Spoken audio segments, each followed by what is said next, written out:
All right. I have seen the literally hundreds of comments that people have left for me over the last couple of days letting me know that this video about the Kennedy assassination is out, and there may be no channel on this platform that makes better historical content than this guy in terms of the quality.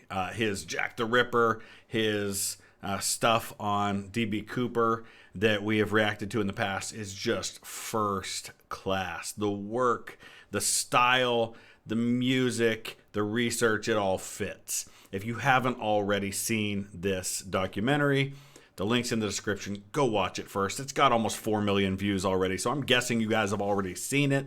Normally, I don't do reactions. I don't do breakdowns to videos this soon after stuff comes out, but when that many people are telling me to do it, that tells me most of you have already seen this. So please make sure that we're supporting the original content. We want this guy to keep making videos because he does a fantastic job of it. So a little background for me personally when it comes to the Kennedy assassination. Several years ago, I did have the opportunity to visit the site. I've been in the book depository, the Texas School Book Depository, where it is said that Lee Harvey Oswald, and I firmly believe Lee Harvey Oswald, did fire the fatal shots that killed John F. Kennedy.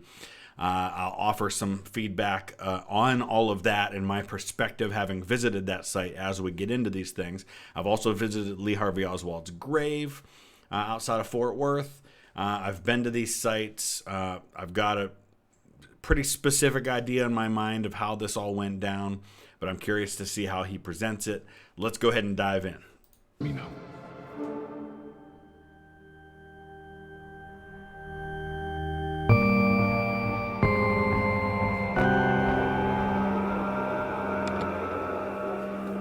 Right about here, in Dallas, Texas, American President John F. Kennedy was assassinated on November 22nd, 1963. So let me say right off the bat, just in terms of perspective, you hear me say it all the time.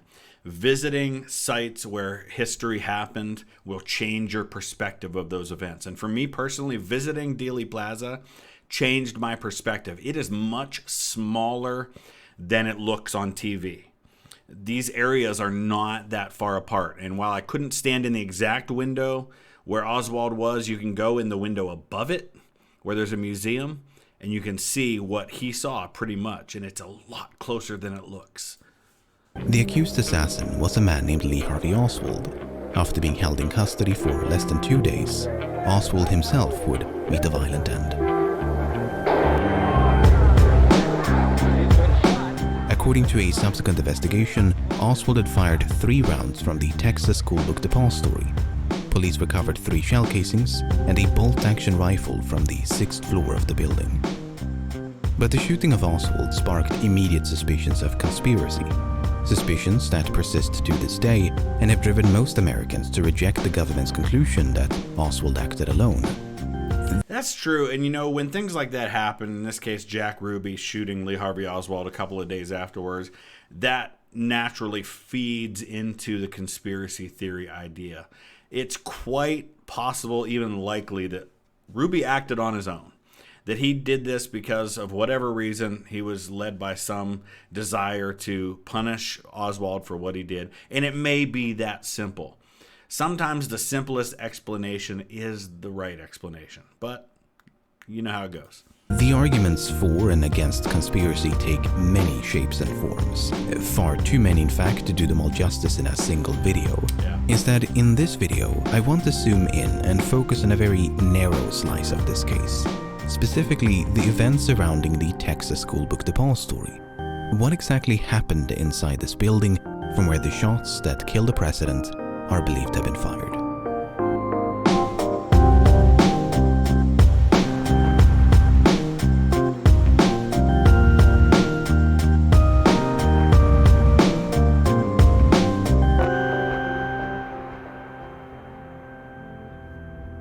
In September of 1963, a young man named Wesley Frazier received a call from an employment agency. There was a potential job opening at the Texas School Book Depository. On September the 13th, Frazier made his way from Irving, Texas. Again, and I say this and say this and say this, the way he puts this all together, the presentation style is fantastic. fantastic. It's so good. Down to central Dallas. He met with Roy Truly, the superintendent of the building, and was hired on the spot. Back in Irving, Frazier lived with his older sister, Leanie Randall. A few houses down the street lived a woman named Ruth Payne. On October the 14th, both Randall and Payne had a cup of coffee at the house of a neighbor. Payne brought along a friend and Russian immigrant named Marina Oswald, the wife of Lee Oswald.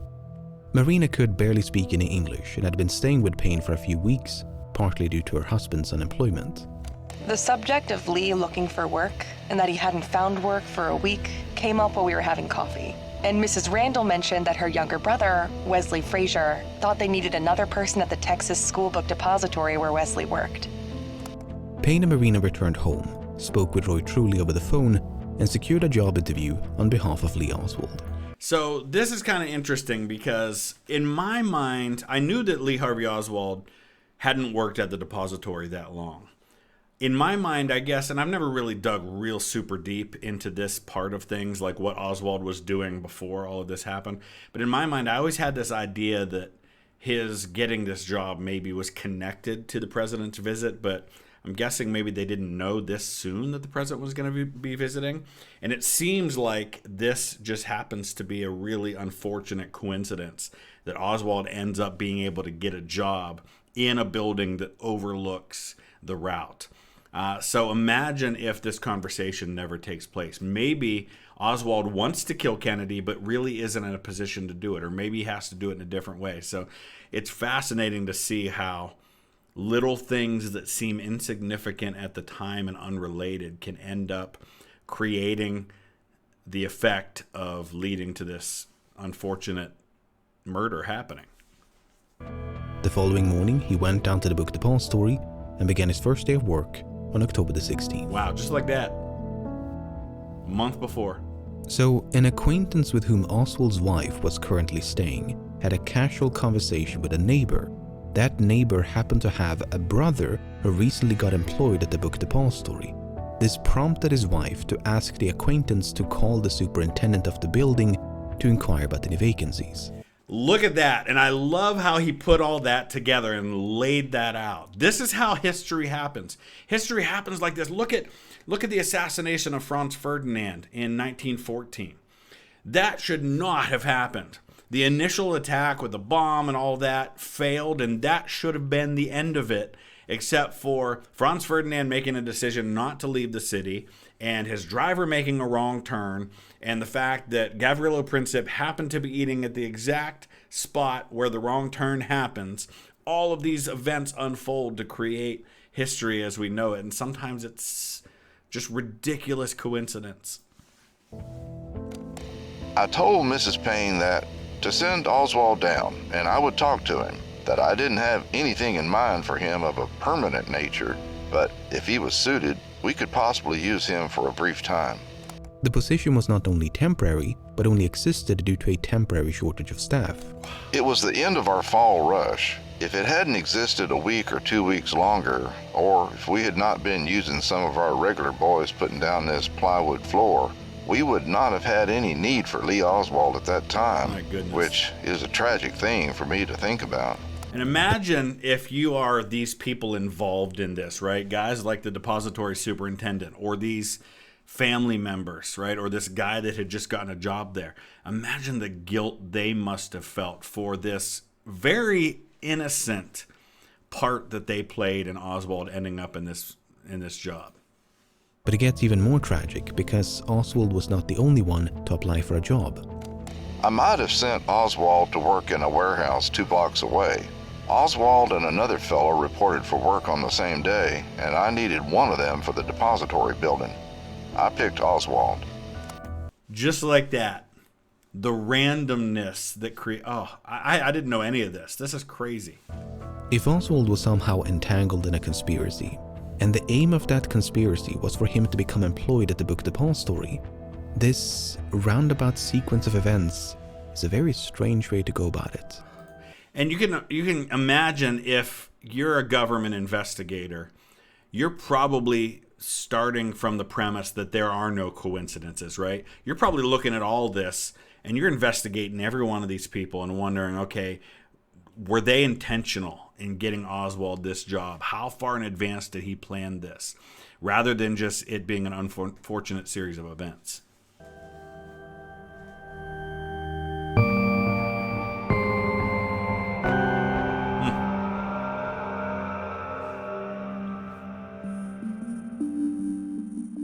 As the name implies, the Texas School Book Depository was in the business of selling books.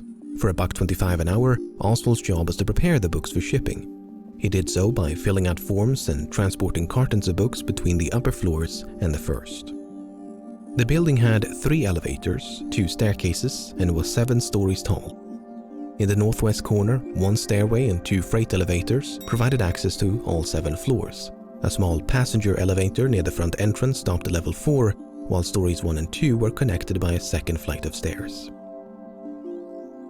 Lacking a driver's license, Oswald relied on Wesley Frazier to carpool between Irving and Dallas every Friday evening and Monday morning. So just a little background, because it doesn't look like he's going to get into it. Oswald lived in the Soviet Union for a while. He actually tried to defect.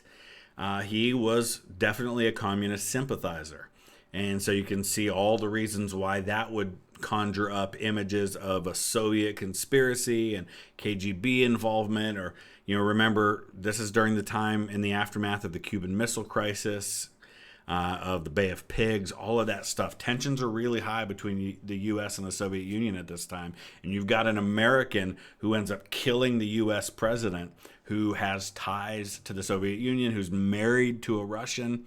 It all looks really, really fishy. He spent workdays at the rooming house in Dallas while spending the weekends with his wife and daughters in Irving. But on Thursday morning, November the 21st, the day before the assassination, Oswald decided to deviate from this routine. I was standing there on the first floor getting the orders in, and Lee said, "Could I ride home with you this afternoon?" And I said, "Sure, like I told you, you can go home with me anytime you want to. Like I say, anytime you want to go see your wife, that is all right with me." Lee had never gone home in the middle of the week before, so I asked him why, and he stated that he was going home to get some curtain rods for his apartment. I asked if he was going home on Friday as well, and he said no. Frazier drove Oswald back to Irving, where he arrived unannounced at the household of Ruth Payne. Both Payne and Marina were surprised to see Oswald on a Thursday. They assumed he'd come to make amends with Marina due to an argument they had had a few days before. Did your husband give any reason for coming home on Thursday? He said that he was lonely because he hadn't come the preceding weekend and he wanted to make his peace with me. Was anything said about curtain rods or his taking curtain rods to town the following day? No, I didn't have any. He didn't say anything like that? No. The next day, Oswald said goodbye to his wife and left the Payne residence about 7:15. Atop a dresser in the bedroom, he left behind his wedding ring. Oswald. See, none of this is coincidence, right? I mean, you can do conspiracies all you want and argue that Oswald is a patsy like he said he was, that he was being framed for this. But if you look at little things like this, they all leave a trail. It's circumstantial evidence, yes, but circumstantial evidence can be used in a court of law to convict somebody. You can convict somebody solely on circumstantial evidence without any direct evidence if the jury believes that circumstantial evidence weighs enough to be beyond a reasonable doubt. But you've got direct evidence too. Oswald was next seen walking down the street by Lenny Randall, carrying a package. He was soon joined by Frazier, and the two of them took a seat in his car to begin their commute. When you got in the car, did you say anything to Oswald, or did he say anything to you? I noticed there was a package lying on the back seat. I didn't pay too much attention, and I said, "What's the package, Lee?" And he said, "Curtain rods."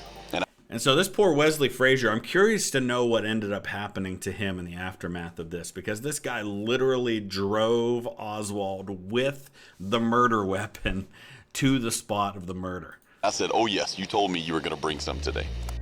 Not only was Oswald carrying a large package, but he'd forgotten to bring a lunch bag.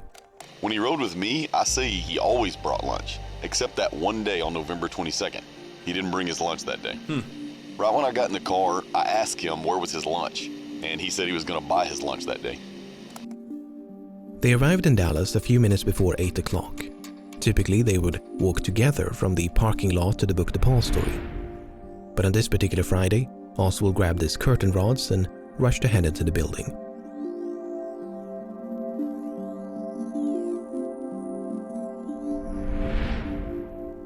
Working on the ground floor, in view of the rear entrance, was their colleague, Jack Doherty. Did you see Oswald come to work that morning? Yes, when he first came into the door. Did he have anything in his hands or arms? Well, not that I could see of. Frazier and Doherty are the only two people known to have seen Oswald entering the building. Frazier says he was carrying a package. Doherty says he was not. Contradictions like this one will become a recurring theme throughout the rest of this video. But listen, if you look at any case, eyewitness testimony varies wildly. People's minds do funny things. They remember things differently. 10 people can see the exact same thing happen from the exact same position and have 10 different stories about what happened. In fact, if you have all the eyewitnesses agreeing exactly, there's a good chance that they have colluded on their stories because it just doesn't happen that way. We'll take a closer look at the missing curtain rods in a later chapter, but for now, let's stay with Oswald.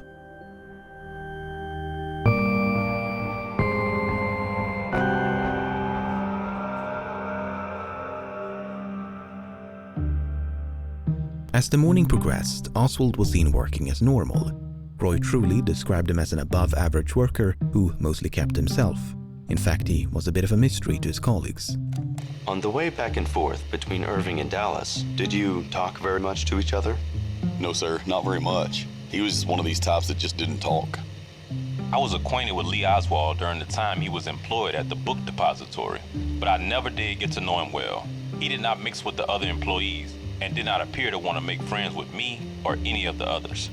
Now, this is especially true if this is a guy that's planning something like what Oswald did. Folks like this tend to keep to themselves. They're not always that way. I mean, sometimes you'll see very outgoing people who end up killers. Look at Ted Bundy, for example. Super outgoing, super charming guy. Not the typical kind of loner, keeps to himself thing, but a lot of times that's how they are. Did you ever speak to Oswald? Yes, sir. Did he ever speak to you? No, sir. He never replied to you? No, sir. Would you say he was unfriendly? Yes, sir, I would. But there were exceptions. Now, some people interpret quiet as unfriendly. Somebody keeps to themselves. It may just be their personality. Honestly, I've been accused of that myself. Like, sometimes I get tunnel vision when I'm working on something, and I can tend to not acknowledge people around me. It's not intentional. It's just that I'm focused on something and I'm not really paying attention to that. And I've had people come and tell me that later, and I'm like, oh my gosh, I'm so sorry. That was not at all my intention.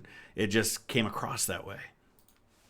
There's reticence, and one of them occurred on this Friday morning. James Jarman was working on the ground floor when he observed Oswald staring at the window facing Elm Street. Oswald was standing up in the window, and I went to the window also. And he asked me, what were people gathering around the corner for? And I told him that the president was supposed to pass in the morning, and he asked me did I know which way he was coming. And I told him, yes, he'll probably come down Main and turn on Houston and then back again on Elm. That's pretty fascinating, because I would have assumed that Oswald knew this. Like, it seems like Oswald was planning and that he already knew. That is really interesting to find out there's testimony that Oswald was asking that kind of a question. And he said, oh, I see. And that was all. Huh. It's a brief yet fascinating moment. Yeah, it is. It almost seems as though Oswald had no idea that Kennedy would pass by the book depository. This was indeed the case for some of his colleagues. Jarman himself had only been made aware of the fact shortly before he spoke with Oswald.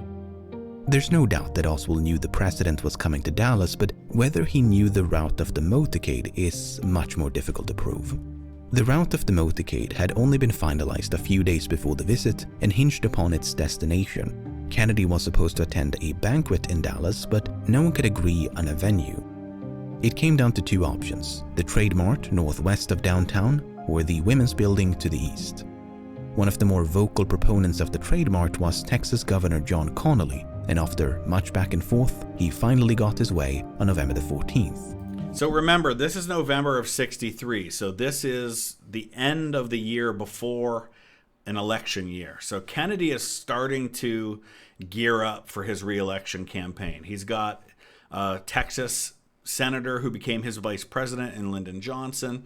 John Connally is also a Democrat at this time, but he'll actually later become a Republican.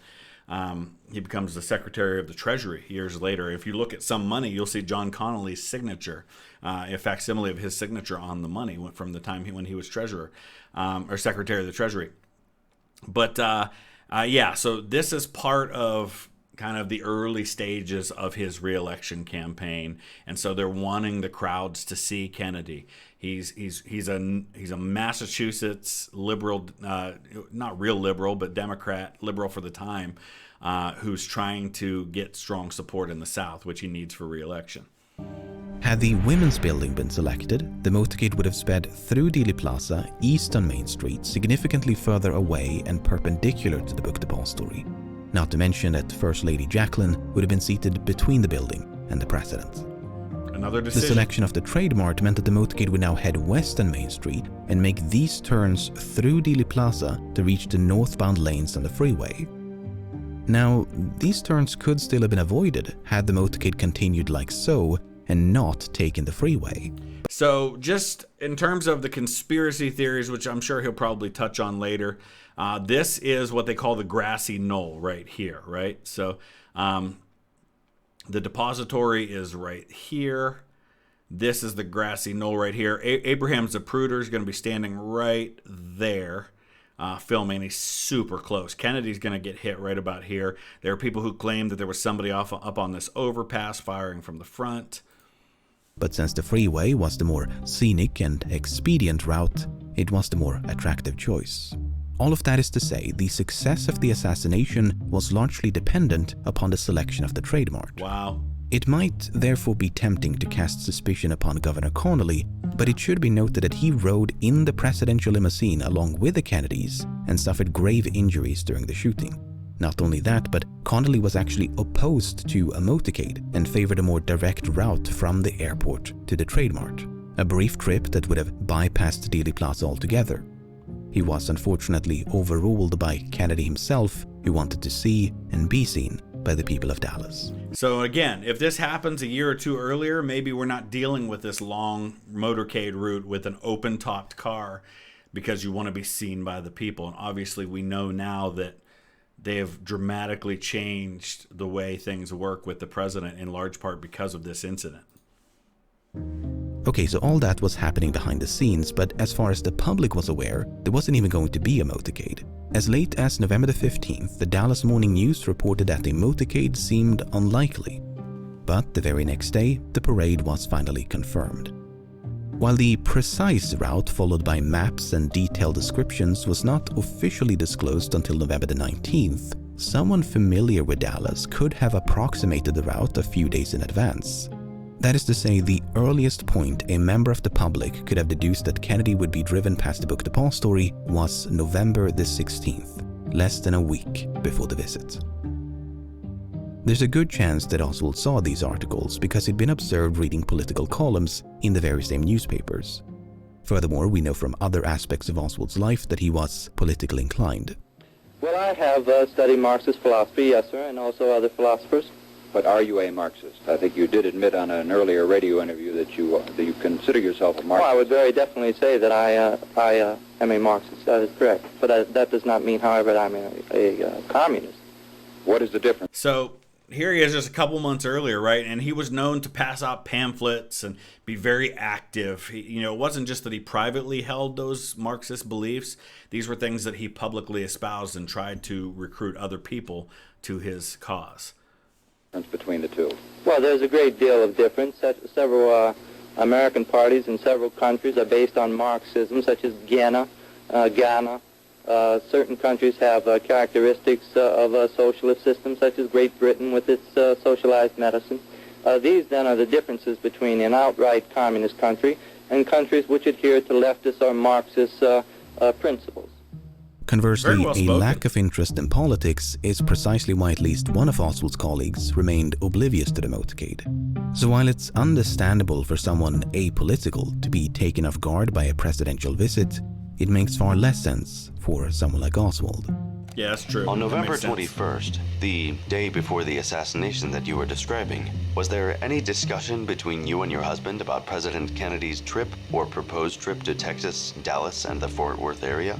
I asked Lee whether he knew where the president would speak and told him that I would very much like to hear him and to see him. I asked him how this could be done, but he said he didn't know how to do that and didn't enlarge any further on the subject. Had there ever This been... was also somewhat unusual, his lack of desire to talk about that subject any further. How did you think it was unusual? Could you explain that? The fact that he didn't talk a lot about it. He merely said something as an answer and did not have any further comments. Do you mean by that, usually he would discuss a matter of that kind and show considerable interest? Yes, of course. He would have told me who would be there and where this would take place. It almost seems, and this is my own conjecture and my own assumptions playing here, and that can be dangerous. It almost seems like he was trying to throw people off, right? The fact that he wouldn't talk about his wife about a subject he would normally talk about. The fact that he was asking those questions of the coworker. Now, I don't know whether or not he would have been this methodical or if they're just remembering this stuff wrong, because this is months later, so you don't remember every detail of a conversation. We'll never know what Oswald was thinking when he spoke with James Jarman shortly before the assassination. But it is worth repeating, though, that Oswald was hired on October the 15th.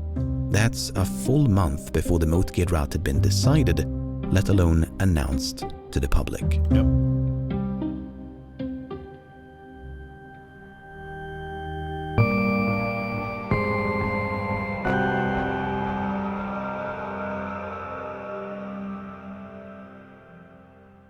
On the morning of November the 22nd, a handful of employees had been assigned to install a new plywood floor on the 6th floor of the book Depository.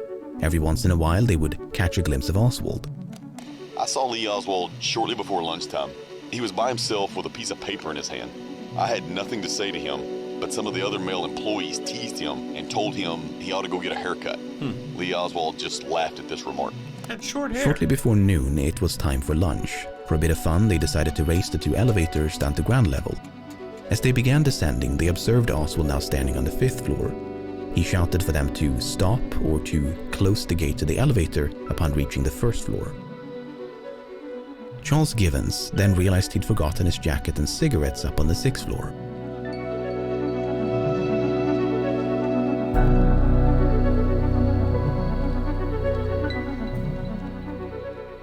About to return to ground level, Givens spotted Oswald approaching. Lee was coming from the window up front where the shots were fired from. Did you watch where he walked to? Well, no, sir. I didn't pay much attention. I was getting ready to get on the elevator, and I say, "Boy, are you going downstairs?" What did he say to you? I say, "It's near lunchtime," and he said, "No, sir. When you get downstairs, close the gate to the elevator." That meant the elevator on the west side. You can pull both gates down, and it'll come up by How itself. would you tell him that? What else did he say? That is all. I said, "Okay," and got on the elevator.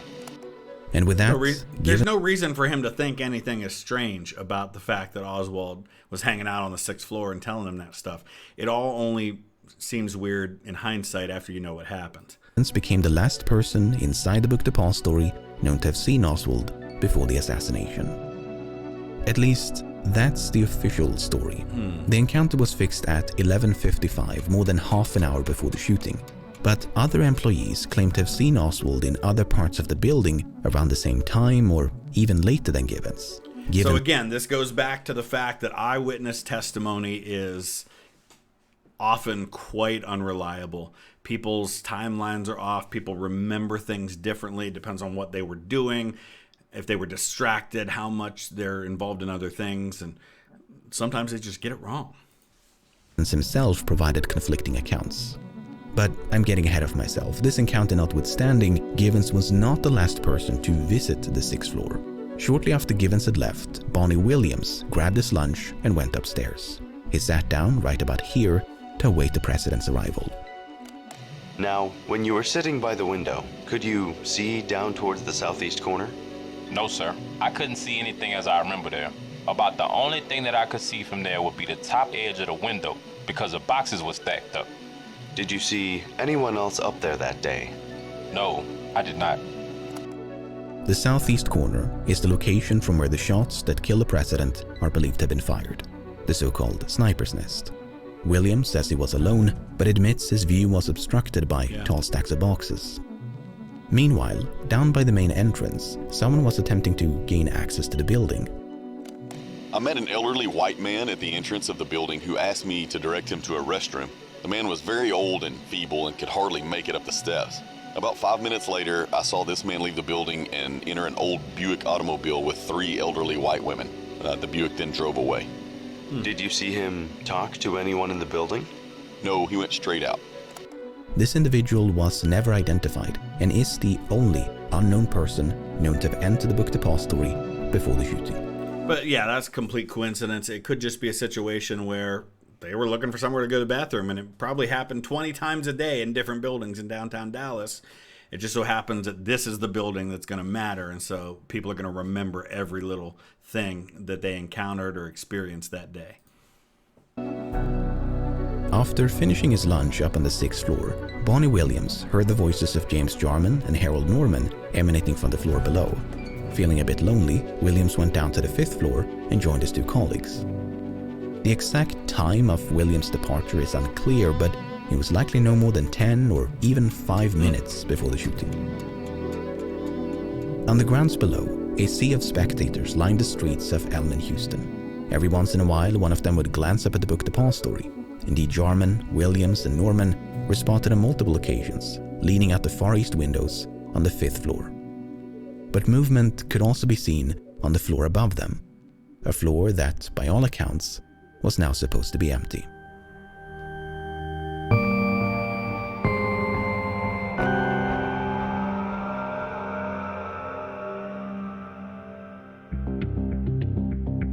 Awaiting the motorcade by the east curb of Houston was a young, newlywed couple named Arnold and Barbara Rowland. Some 15 minutes before the shooting, Arnold spotted a white man in the westernmost window on the 6th floor of the book depository. The man was holding a rifle, his gaze locked at Houston. Despite standing a few meters away from an officer, Arnold chose not to report the gunman. It's possible they could just think it's a Secret Service agent, right? Just an overwatch, somebody just there as protection. Your mind doesn't automatically go to the idea of that person's there to kill the president. In hindsight, again, it's like, oh man, you saw somebody with a rifle overlooking the spot where the president was going to be?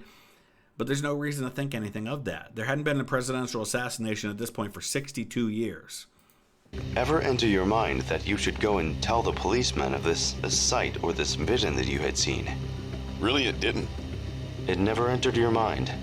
I never dreamed of anything such as that. Yeah. I mean, I must honestly say, my opinion was based on movies I have seen, on the attempted assassination of Theodore Roosevelt and the other one, Franklin Roosevelt. And both of these had secret... What he's referring to there is when Franklin Roosevelt, I think before he was president, just before he was president, there was an assassination attempt, and Roosevelt wasn't hit, but in fact, let me show you what I'm talking about. So here on the website for the FDR Presidential Library and Museum, February 15th, 1933, this is just weeks before FDR becomes president. Attack took place at a rally for president-elect at Miami's Bayfront Park. After speaking to a crowd from atop the backseat of an open car, he slid down to his seat. Gunshots rang out. A deranged, unemployed bricklayer named Giuseppe Zangara fired 5 bullets at FDR from close range. A bystander deflected his hand, but Zangara wounded 4 people and fatally shot Chicago Mayor Anton Cernak. So, I mean, that's how close we came to. I mean, think about how history changes. FDR is murdered right before he becomes president. My goodness, it's really quite something. He was executed on March 20th. That's like a month after this happened. Servicemen up in windows or on top of the buildings with rifles. And this is how my opinion was based and why it didn't alarm me. Perhaps if I'd been older and had more experience in life, it might have made a difference. It very well could have. A lot of guilt there, too. Do you ever have reoccurring dreams, sir? What? Do you ever have reoccurring dreams? Yes. This is a reoccurring dream of mine, sir. All the time. What if I'd told someone about it? I knew about it enough in advance, and perhaps it could have been prevented. There's so many people involved in this that must have lived with so much guilt over, I could have stopped this. Now, whether they could have or not, they had to have felt that way, right? They had to have felt like, man, if I had only said something, if I had only done something different. That's tough. I mean, this is something which shakes me up at times.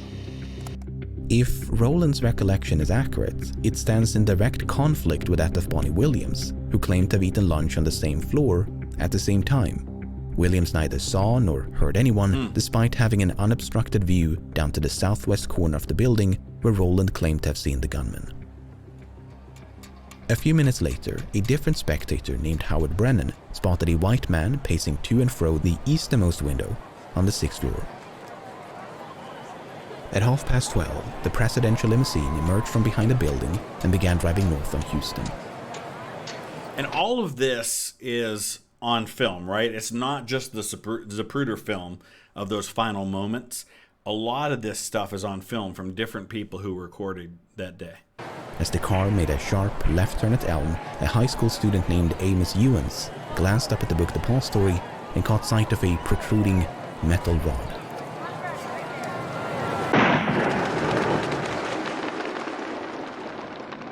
Few realized what had happened. Was it a firecracker, backfiring motorcycle, or presidential salute? Unless you're super close, like up in those windows nearby, the way things would have echoed with all the buildings and the crowd noise and everything else, it's absolutely possible people didn't realize it was a gunshot. The first bullet actually hits behind the car, I think. There's actually, I believe, an X there when you go there. There's an X showing where the first bullet hit. There's an X showing where the president was hit on the road. People near the Rolands even started laughing, perhaps feeling a bit foolish for being frightened by the ostensibly harmless explosion. Standing by the northwest corner of Elm in Houston was James Worrell. He thought the explosion had come from directly overhead. Sure enough, on one of the upper floors, Worrell could see the barrel of a gun. At that moment, a second explosion echoed through Dealey Plaza. Worrell and Ewens witnessed the recoil and muzzle flash of the rifle in concurrence with the sound. Brennan had yet to realize what was happening. He thought a firecracker had been thrown from the book Depository.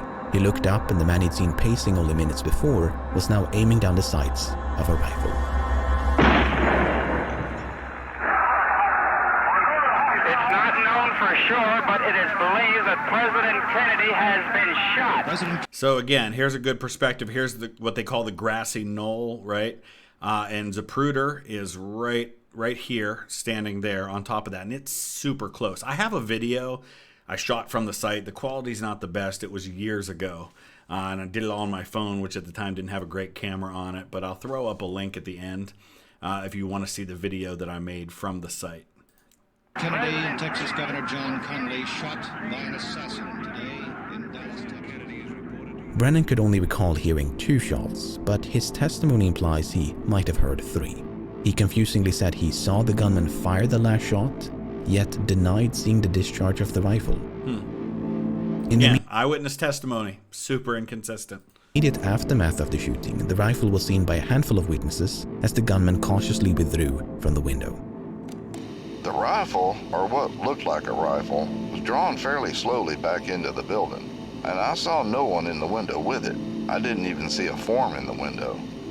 I could see his hand, the rifle laying across his hand. And I could see his hand sticking out on the trigger part. After he got through, he just pulled it back in the window. He drew the gun back from the window, as though he was drawing it back to his side, and maybe paused for another second, as though to assure himself that he hit his mark, and then he disappeared. Neither Ewens nor Worrell saw the face of the gunman and could thus offer little to no information regarding his appearance.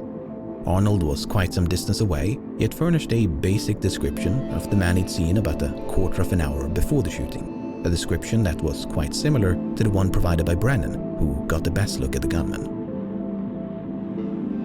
Taken together, these accounts paint a picture of an assassin on the 6th floor of the book Depository, taking aim with a rifle and firing at the president from the sniper's nest. But other accounts leave room for a bit of doubt. All right, we're going to wrap it up right there. I know we got a long way to go. We're 24 minutes into an hour and 40-minute long thing, but this is a lot to digest, and I feel like this is a good stopping point. I would love to hear your thoughts about everything. There's a lot to talk about, and there's a lot of disagreement, and people have their theories about what happened, and we're going to get into all of that. Looking at the chapters, we've got the testimony of the men that were in the windows. There's stuff about the gunshots themselves, Oswald's escape, the stairway, the sniper's nest.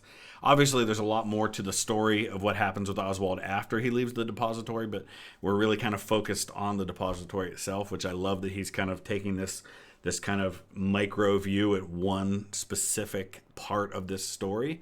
So let me know your thoughts. We'll come back tomorrow with the next part of this. Thanks for watching.